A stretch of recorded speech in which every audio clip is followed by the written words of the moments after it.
Welcome to the only daily podcast focusing on compliance news of the day. Each morning, start your day with a cup of coffee and Tom Fox, the voice of compliance, to hear about 4 of the top compliance, corruption, or leadership stories you will need to start your day. The Daily Compliance News is a production of the Compliance Podcast Network. First, a word from our sponsor.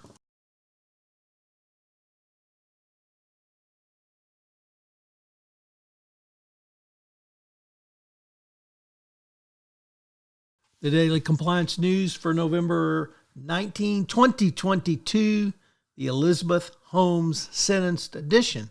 And we begin with that story as Elizabeth Holmes was sentenced today Friday to 11 years in jail. So fraud does not pay, nor does lying, cheating, and stealing. Next up, from the Risk and Compliance Journal, Richard Vanderpoort reporting that U.S. officials warn against efforts to defy forced labor crackdown. An enforcement push is underway to stop the importing of goods from China's Xinjiang region, and customs will expand a preventing or pre-vetting program. So companies that buy from that region and attempt to obscure a Xinjiang connection will fail. The message is, according to Robert Silvers, Undersecretary in Department of Homeland Security, that it's not going to work. We're going to look more broadly than Xinjiang, and we will have bandwidth and resources to do so. That includes Greater China and other countries. This, of course, comes under the Uyghur Forced Labor Prevention Act, which put significant burden on companies to prove they are not using forced labor in their supply chain. Next up, from the New York Times, the current person running FTX, while it's in bankruptcy, has said that corporate controls are a complete failure. John Ray, it's significant that John Ray said this because he's the guy that put Enron through a bankruptcy. And if it's the worst he's ever seen, you got to believe it's really bad. So more will be revealed, but this is one big show, so it's going to be interesting to see what happens.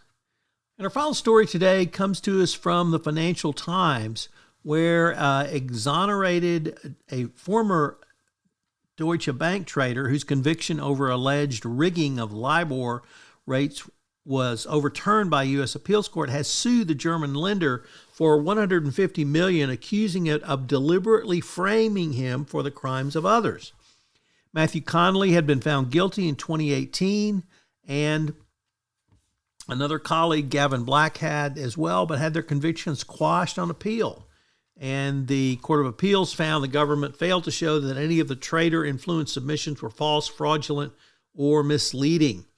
In a suit filed in New York, he claimed that senior executives set him up as the perfect fall guy. This really shows how important your internal investigations are. The Daily Compliance News is a production of the Compliance Podcast Network and a proud member of C-Suite Radio. Thanks so much for listening. I hope you'll join me again tomorrow.